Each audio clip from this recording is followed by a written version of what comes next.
The right information at the right time can change, sometimes even save lives. So nothing's more important to me, because anytime, anywhere, any one of you could be called on to help a stranger or a loved one. In fact, today's entire show was inspired by a woman I had read about this summer who did just that. Now, you may have read about her as well. She's all over the place. Aisha is her name. She's a transit worker who saved a life while on the job here in New York.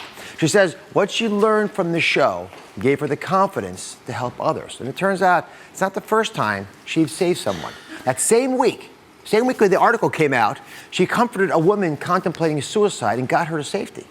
And that's why today's show is so important. You can channel the superhuman in you. We all have it, because knowledge is power.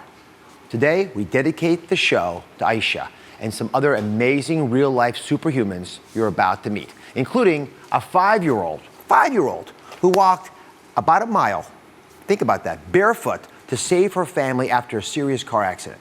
And to make sure you know what to do in an emergency, we've got the 5 things you need to know to save a life. Plus, since I know when you're not watching me, you're all online out there, we're going to give you your own tools to cut through the clutter so you know what you can trust. But first, I want to start off with Aisha, my personal superhuman hero. Where is she? I know she's in the audience somewhere. There she is. Oh, my goodness. So nice to meet you. You know, when I read the article, I was sitting at breakfast, and I got goosebumps down my spine. I mean, you touched my soul. It means so much to me when folks just get comfortable in their own skin, enough that they can actually help save somebody in ways I could never have contemplated. So take us back. What happened? That day, there was a man coming down the stairs, and I didn't hear him, actually going through the emotions, but I heard him at the floor. I turned around and immediately just jumped into action, grabbed him, turned him on his side. He was in a pool of blood. Oh, my. Yeah. Took his briefcase, put it under his head real quick, just to get enough air. Learned it from you. Well, you kind of say that, but I actually want to know. Today's about superhuman heroes of mine. How is it you go from being someone who's doing your job well to someone who's willing to step out and be special and be different? Because you can take knowledge and make it part of your life. Because it can happen to any one of us. So you have to make sure that in a time like that, what would you want someone to do for you? So you signing autographs now? No, but being recognized, yeah. You like just that? Just a little bit, I love you. I love you. Thank you. Thank you very, very much. All right. The fact is, any of you can save a life, like my next guest who found himself on the right street at the right time. It was a beautiful day at the beach, and I was heading out on a bicycle ride when I noticed a woman laying down on the sidewalk with a crowd hovering around her. I knew something was wrong, and I went over to assist. With my cell phone out, I asked if anybody had called 911. They already had, but I knew something had to be done because I noticed that she took a large gasp of air. And then nothing. This was a moment when you know that you have to take action, and by not taking action, you'll only regret it for the rest of your life. You've got to jump in and be engaged in the moment right then. So I started to do compressions, and it's very important that you do it in rhythm. 100 compressions a minute, 9, 10, 11, 12. I got the crowd to chant with me. So everybody is in rhythm, in sync with me. 1, 2, 3, 4, 5, 6. So what seemed like hours was only a few minutes before the paramedics came and whisked her away, leaving me to wonder, what happened to this woman? I've got David here with me. How do you stay calm and focused with that kind of intense pressure? I was in the moment. I'm that kind of person who is just totally committed and focused on somebody that's in trouble, laying on the ground. It was screaming out for my help to go over and see if I could get involved. So when was the last time you saw Jessica? When I was doing compressions and I cracked a rib. Oh, you broke a rib? Yep, and I kept going. I knew that I had to keep the circulation going to her brain, keep oxygenating her brain, because she was fibrillating. Yeah. Let's just focus on this a second. You break someone's rib when you're saving their life, does it matter? No, keep saving their life. Don't feel badly about a rib that will get better in a couple weeks. Worry about the person who'll be there or won't be there because of you.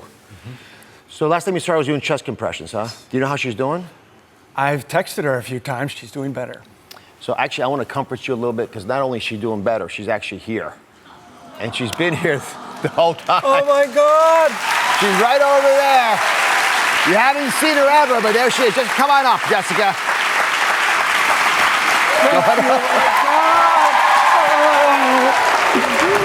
Oh my God, this is wonderful. Thank you. Thank you so much for making the trip. Oh my God, I didn't expect this at all.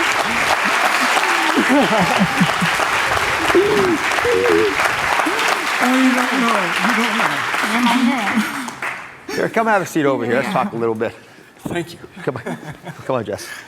So since you've actually never met face-to-face, Jessica, and you now have an opportunity to express with your yourself. eyes open. That's right. Never heard that before. So what do you have to say to him? I just want to tell you, you're my hero. You saved my life.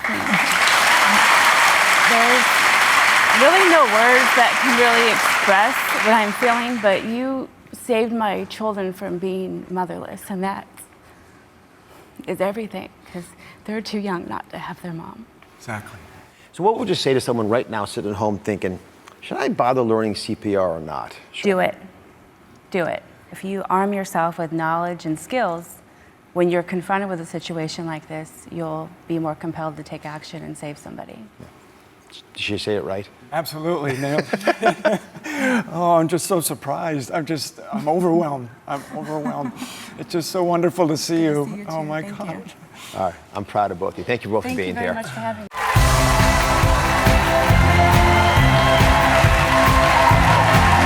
Today's show is all about giving you the right information to change or even save a life. Because every one of you, that's right, you sitting right there, every one of you has the power to do it. So this season, I'm going to be teaching you 5 things you need to know to save a life. We're going to cover choking, right? How do you save someone who's choking beyond doing the Heimlich maneuver? There's this life-saving 5 and 5 rule. There's also water rescues if someone's drowning. And how do you escape from fire? What about if someone's fallen and they're bleeding? How do you minimize that? And we're going to start today with CPR. Now, you just heard how it can turn you into a superhuman, and here's why. Your own hands can keep blood flowing to this organ right here. Now, I got to say, I love this organ. Look how sexy it is with those curves. You guys think she's sexy? I mean, God, it's just the best organ. That's why from the moment I saw this heart, I decided I wanted to be in the heart business. I was going to spend my life taking care of hearts. It's no wonder it's the most poetic of organs. It's like a python in our chest, coiled up, pumping blood to all those beautiful organs like the brain and the lungs. And to prove that anyone can learn the superhuman power of keeping this beautiful baby alive, I'm going to just pick a random person from the audience and make sure you know how to do CPR so everybody at home can know it as well. So let me put some hands up there. Who wants to learn how to do CPR? Oh, go. I'm going to go with you because you got the face of someone who wants to learn. Come on over here. Come on down. What's your name? My name is Cheryl. Cheryl.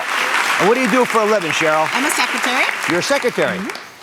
And you know how to do CPR? No, I do not. Yeah, but It's a shame. Yeah, but you did something really important. It might be a shame you don't know now, but it's really important that you put your hand up when I ask who wants to learn. That's a big step. So we'll just walk through a scenario, and then we're going to go through this because you can figure it out today, and it's super, super easy. Okay. Here. You know what? Hold that mic for 1 second. I'm going to put this little gown on you Oh, nice. because you're going to have to truly be able to assist me. You need to have the right wardrobe. Okay. You ready? Yes. All right. So let's say, come on over here. You're walking down the street, okay? And you notice that there's a woman walking opposite you, right there. And as she's walking, she's sort of wobbly a little bit, maybe off balance. She's rubbing her chest. There's something not quite right about her, right? And you begin to think, what's going on inside that woman? Let me show you medically what we think's happening. Inside her chest, where she's rubbing, there's actually this heart, that beautiful, sexy heart I talked about earlier, right? And that heart's pumping in there, literally coiled up and springing into action, pumping blood. But inside the heart, there might be a plaque that is developed. And that plaque may have developed over years, who knows? But right at that moment in that park, a little bit of that plaque begins to peel off and rupture. See it right there? And it cracks. Your body wants to heal that area, so it puts a scab on it. That happens really quickly. It doesn't happen over months, it happens over minutes. So now that you have that scab in there, something very important begins to occur as you're walking. Your heart begins to feel pain. And it begins to slow down, and sometimes it'll start to quiver, not even pump blood at all. And that's a big issue because when the heart's like that and unable to pump the blood, it causes you to collapse because your brain's not getting any blood anymore.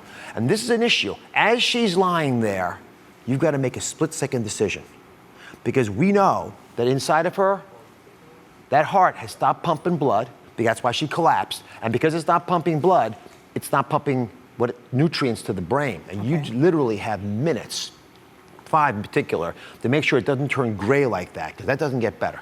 Okay. So the question is, what are you going to do first? So if that happened in front of you, what would happen? What would you do?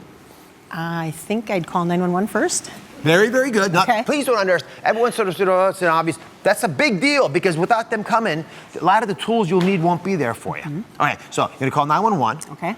She's lying on the ground. What do you do then? I don't know. You don't know. Let's deal with that right now. Okay. So I'm going to just pretend this is the ground here. I built you a little model. I've got a couple audience members over there who are going to do this with us as well, because I want to show everybody that it's so easy to do and you'll never forget it again for the rest of your life after today. Okay. We have changed how you do CPR in America to make it easier for everybody to do. Great. Okay, so forget everything you've ever heard about CPR. There's only one rule that really matters now, and we're going to go through that. Okay, so you've called 911. Okay. She's already lying down, so get her on a flat surface. Okay. Right? And make sure you get above her. So Okay. if you're above her like this, there are a couple things that you can do that are pretty straightforward. First of all, you get over her. Okay. I'll demonstrate first. Okay. Please, my audience members, join along with me. You're gonna put one hand on the sternum, that chest bone. Everyone feel your chest bone between your breasts. So put your palm of one hand there, and then put the other hand, interlock it like that, just to give you some stability, and then get over the person. Okay. Okay? So let me see you do it. So I'm going to go over the top, Yep. right Yeah, on but- like this. Yeah, put your shoulders over her more, Over. arms straight, elbows straight. That way you're locked and you have a certain amount of, now watch what's happening. As soon as you do that, you begin to push blood. Oh my goodness, that was good.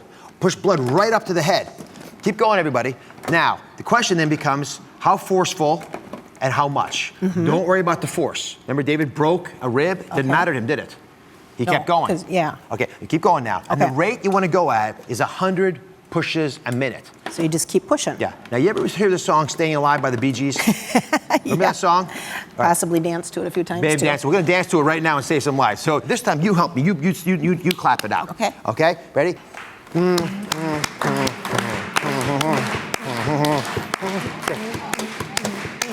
Yeah. You got the rate? Yeah. And you do that rate the right way, not too fast, not too slow. It gives the body enough time to get that blood. And you can do this for a long time until the paramedics finally get there and can save the life together with you. God bless you. Thank you very much. Thank you. All right. Now, we talked about paramedics. You all clear on this? That was much better the second time around. Remember, you can all learn CPR, but you can't learn it in 5 minutes the right way. So I've asked my friends at the West Hampton Township Emergency Crew from New Jersey to come in today. You're very spiffily dressed, by the way. Thank you. Much better than the last time I saw you. Because I actually happened to run into them. I was over the summer driving on the Jersey Turnpike, which is where I live. And when I got to their township, I looked in my rearview mirror, and there was a car that had spun out. And thankfully, you guys came almost immediately, and were able to help these young people. There were 2 young people who were involved in the accident. So my new buddies have volunteered. They're going to teach you all with a full tutorial on how to do CPR. It's going to be online at droz.com. You have the right information when you have this tutorial, and then you'll be prepared, and you will save a life, probably of somebody that you know. Thank you for watching. Don't forget to subscribe and turn on notifications so you never miss out on new videos to live the good life.